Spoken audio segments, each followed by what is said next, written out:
Hi laddoos, ಎಲ್ಲರೂ ಹೇಗಿದ್ದೀರಾ? ನಾನು ನಿಮ್ಮ ಲಡ್ಡು. ಈಗಾಗಲೇ ನನ್ನ ಇನ್ಸ್ಟಾಗ್ರಾಮ್ ಪೇಜಲ್ಲಿ ವಿಡಿಯೋನ ಬಂದಿದ್ದೀರಾ ಅಂತ ತಿಳ್ಕೊತೀನಿ. ಯಾರ್ಯಾರು ನೋಡಿಲ್ಲ ನನ್ನ ಇನ್ಸ್ಟಾಗ್ರಾಮ್ಗೆ ಹೋಗಿ ವಿಡಿಯೋನ ನೋಡಿ ಅಂತ ಕೇಳ್ಕೊತೀನಿ. ಹಾಗಾದರೆ ವಿಡಿಯೋ ಕಂಟಿನ್ಯೂ ಮಾಡೋಣ. ಈಗಾಗಲೇ ನಿಮಗೆ ಗೊತ್ತಿರುತ್ತೆ ನಾನು ಎಲ್ಲಿಗೆ ಹೋಗ್ತಾ ಇದ್ದೀನಿ ಅಂತ. ತಾಯಿ ಚಾಮುಂಡೇಶ್ವರಿ ಬೆಟ್ಟಕ್ಕೆ ನಾನು ಹೋಗ್ತಾ ಇದ್ದೀನಿ. ತಾಯಿ ಚಾಮುಂಡೇಶ್ವರಿಯ ಬಗ್ಗೆ ಕೆಲವು ವಿಷಯಗಳನ್ನ ನಿಮ್ಮ ಮುಂದೆ ಇಡಬೇಕು ಅಂತ ನಾನು ಅನ್ಕೋತಾ ಇದ್ದೀನಿ. ಚಾಮುಂಡಿ ಬೆಟ್ಟ ಅಂತ ಹೆಸರು ಬರೋದಕ್ಕೂ ಮುಂಚೆನೇ ಮಹಾಬಲಗಿರಿ ಅಂತ ಈ ಬೆಟ್ಟದ ಹೆಸರಾಗಿತ್ತು. ಇಲ್ಲಿ ಒಬ್ಬ ದೈತ್ಯ ರಾಕ್ಷಸ ಅಂತ ಹೇಳಿದ್ರೆ ಮಹಿಷಾಸುರ ವಾಸವಾಗಿದ್ದ. ಬುಡಕಟ್ಟು ಜನಾಂಗಕ್ಕೆ ಒಬ್ಬ ರಾಜ ಅಂದರೆ ಒಂದು ಕಿಂಗ್ ಆಗಿ ಅವನೆಲ್ಲ ಕೆಲಸನೂ ಮಾಡಿಸ್ಕೊಂಡು ಬೆಟ್ಟದ ಮೇಲೆ ವಾಸಿಸ್ತಿದ್ದ ಅಂತ ನಾವು ಕೇಳ್ಪಟ್ಟಿದ್ದೀವಿ.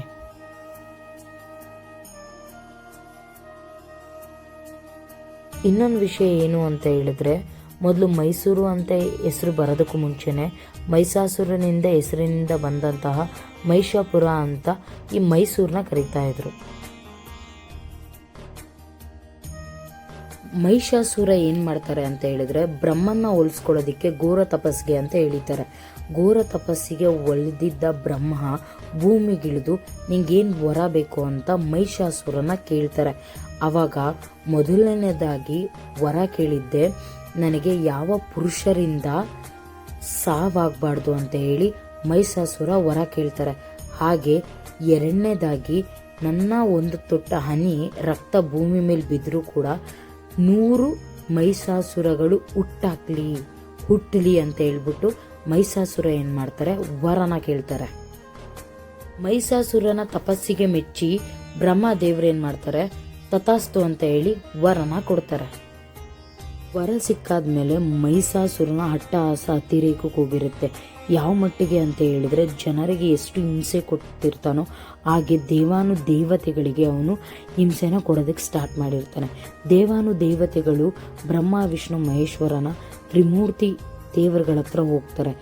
ಆಗ ಆ ದೇವರೆಲ್ಲ ಸೇರಿ ನವದೇವತೆಗಳೆಲ್ಲ ಸೇರಿ ಆ ಎಲ್ಲ ದೇವತೆಗಳ ಶಕ್ತಿನ ಒಂದು ಶಕ್ತಿಯ ರೂಪನೇ ತಾಯಿ ಚಾಮುಂಡೇಶ್ವರಿ ಆಗಿರ್ತಾರೆ. ತಾಯಿ ಚಾಮುಂಡೇಶ್ವರಿಯು ಮಹಿಷಾಸುರನ ಮೇಲೆ ಯುದ್ಧ ಮಾಡೋದಿಕ್ಕೆ ಅಂತ ಹೇಳಿ ಭೂಮಿ ಮೇಲೆ ಬರ್ತಾರೆ.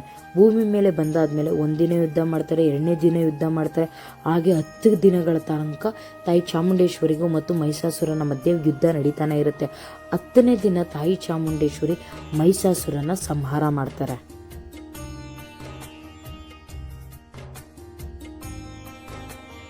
ನಿಮ್ಮೆಲ್ಲರಿಗೂ ಗೊತ್ತಿರೋ ಹಾಗೇನೆ ದಸರಾ ಟೈಮಲ್ಲಿ 9 ದಿನ 9 ನವದೇವತೆಗಳಿಗೆ ಪೂಜೆ ಮಾಡಿರ್ತಾರೆ. 10ನೇ ದಿನನೇ ವಿಜಯದಶಮಿ ದಿನ ತಾಯಿ ಚಾಮುಂಡೇಶ್ವರಿನ ತುಂಬ ಪೂಜೆ ಮಾಡ್ತಾರೆ. ಯಾಕೆ ಅಂತ ಹೇಳಿದ್ರೆ, ವಿಜಯದಶಮಿ ದಿನಾನೇ ಮಹಿಷಾಸುರನ ಸಂಹಾರ ಮಾಡಿರ್ತಾರೆ ತಾಯಿ ಚಾಮುಂಡೇಶ್ವರಿ. ಮಹಿಷಾಸುರನ ಸಂಹಾರ ಮಾಡಿ ತಾಯಿ ಚಾಮುಂಡೇಶ್ವರಿ ಏನು ಮಾಡ್ತಾರೆ, ಅಲ್ಲೇ ನಿಲ್ಲಿಸ್ತಾರೆ.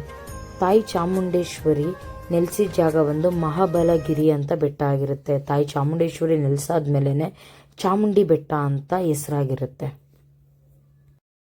ಇದು ನನ್ನ ತಾಯಿ ಹೇಗೆ ಈ ಭೂಮಿ ಮೇಲೆ ನೆಲೆಸಿದ್ರು ಅಂತ ಒಂದು ಚಿಕ್ಕದಾಗಿ ಹೇಳಿದ್ದೀನಿ. ಈಗ ಎಲ್ಲ ಕಡೆ ಹಬ್ತಿರೋ ಥರನೇ ನನಗೂ ಕಿವಿಗೆ ಒಂದು ಗಾಳಿ ಸುದ್ದಿ ಬಂತು. ಈ ತಾಯಿ ಚಾಮುಂಡೇಶ್ವರಿ ಬೆಟ್ಟಕ್ಕೆ ಪ್ರೇಮಿಗಳು ಅಂತ ಹೇಳಿದ್ರೆ ಲವ್ವರ್ಸ್ ಬಂದರೆ ದೂರ ಆಗ್ತಾರಂತೆ. ಇದಕ್ಕೆ ನೀವೇನು ಹೇಳ್ತೀರಾ? ಇದು ನಿಜನ ಸುಳ್ಳ? ಆದರೆ ನನ್ನ ಪ್ರಕಾರ ಅಂತೂ ಇದು ಸುಳ್ಳು.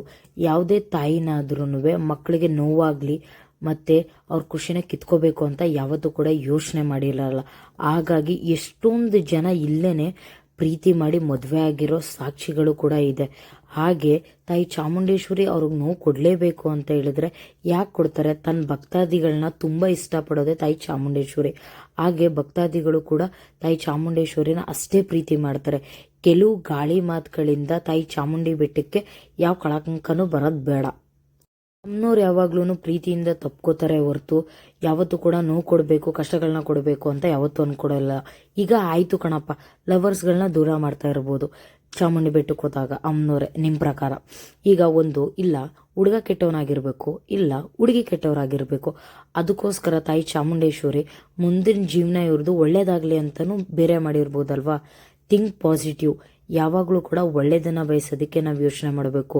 ಏನಾದರೂ ಹೋಗ್ಬಿಟ್ಟು ಬಂದು ಇಲ್ಲಿ ಹಂಗಾಯ್ತು ಹಿಂಗಾಯ್ತು ಅನ್ನೋ ಗಾಸಿಪ್ಸ್ ಮಾತುಗಳಿಗಿಂತ ಕೈ ಮುಗ್ದು ಭಕ್ತಿಯಿಂದ ಕೇಳ್ಕೊಂಡ್ರೆ ಏನು ಬೇಕಾದ್ರೂ ವರ ಕೊಡೋಳೆ ತಾಯಿ ಚಾಮುಂಡೇಶ್ವರಿ.